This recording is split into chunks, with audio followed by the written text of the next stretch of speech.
रात को गूंजती हंसी गांव में डर का साया। रवि एक छोटे से गांव में रहता था, जहां हर कोई रात में बाहर निकलने से डरता था। लोगों का कहना था कि आधी रात को एक डरावनी हंसी गूंजती है, और जिसने भी उस हंसी को सुना वह कुछ ही दिनों में पागल हो गया या फिर गायब हो गया। रवि को इन कहानियों पर यकीन नहीं था। उसने ठान लिया कि वह इस हंसी की सच्चाई पता लगाएगा। आधी रात का इंतजार। रात के 12 बजे रवि अपने दोस्त विशाल के साथ गांव के बाहर वाले पुराने कुएं के पास जाकर छिप गया। चारों तरफ घना अंधेरा था और बस झिंगुरों की आवाज आ रही थी। फिर अचानक गूंज उठी डरावनी हंसी। हा हा हा हा हा हा। हंसी धीरे धीरे तेज होती जा रही थी, लेकिन चारों तरफ कोई नहीं था।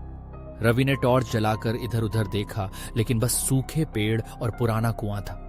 तभी विशाल ने डरते हुए कहा, भाई ये आवाज कुएं के अंदर से आ रही है। कुएं का खौफनाक सच रवि ने जैसे ही कुएं के अंदर झांका, उसकी रूह कांप गई। कुएं की गहराई में एक महिला बैठी थी, जिसके लंबे बाल पानी में तैर रहे थे।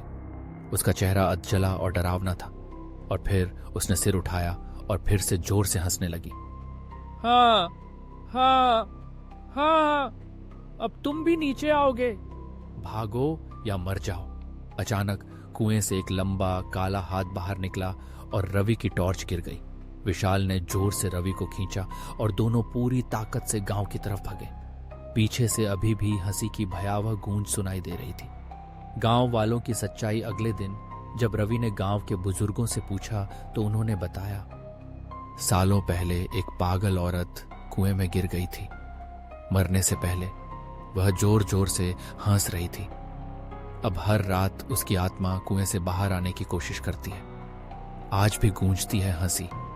लोग कहते हैं कि अगर कोई रात के 12 बजे कुएं के पास जाए तो उसे वही डरावनी हंसी सुनाई देगी, और अगर आप बहुत ज्यादा देर रुक गए तो वह आत्मा आपको अपने साथ कुएं में खींच लेगी। क्या आप उस कुएं के पास जाने की हिम्मत करेंगे?